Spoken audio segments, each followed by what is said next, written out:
সব পিছনে পিছনে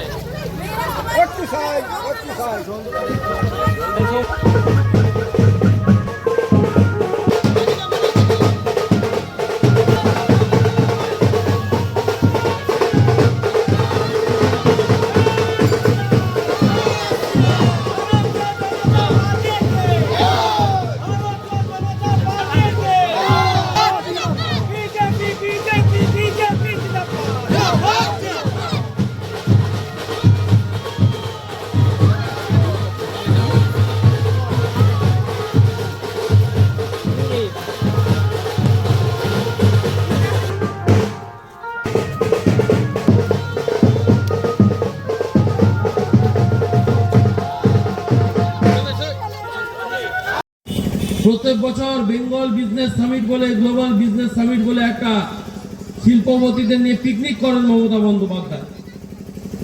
সেই পিকনিকের শেষে আপনারা দেখবেন 2.5 লক্ষ কোটি, 3 লক্ষ কোটি, 3.5 লক্ষ কোটি, 4 লক্ষ কোটি। আর মিডিয়া 2 দিন না 3 দিন ধরে ব্যস্ত থাকে, কে কি খেলো, লাঞ্চে কি খেলো, ডিনারে কি খেলো, ব্রেকফাস্ট কি দিয়ে করলো, কে কোথায় কোন হোটেলে থাকলো শিল্পপতিরা। তারপর কোনোদিন দেখেছেন নাকি রাজ্যে কোনো শিল্প এসছে বলে?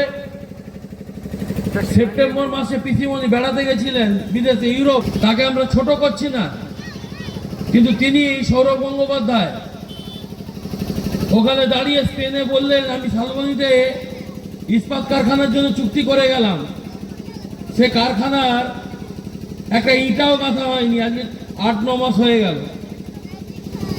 যাই হোক, মমতা বন্দ্যোপাধ্যায় এই মিথ্যা প্রতিশ্রুতি, ভাওতাবাজি সরকার, যে সরকারের অর্ধেক জেলে আছে অর্ধেক বেলে আছে, 16 জুলাইয়ের পরে যে সরকারের মাথা জেলে যাবে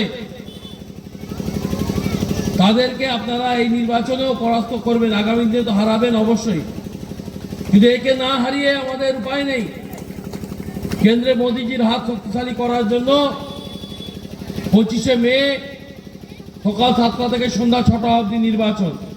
আমি আপনাদের অনুরোধ করব, সকাল সকাল ভোট দিতে হবে, এত বেলার অপেক্ষা থাকবেন না। সকাল সকাল 1 নম্বর বোতামটা টিপে ভারতীয় জনতা পার্টিকে জয়যুক্ত করবেন।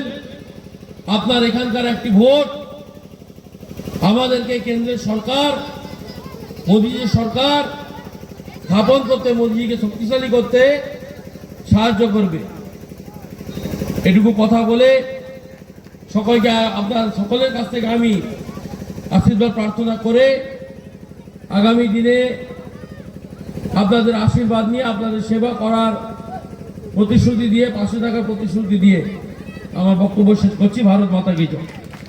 ধন্যবাদ। ভারত মাতা কি, ভারত মাতা।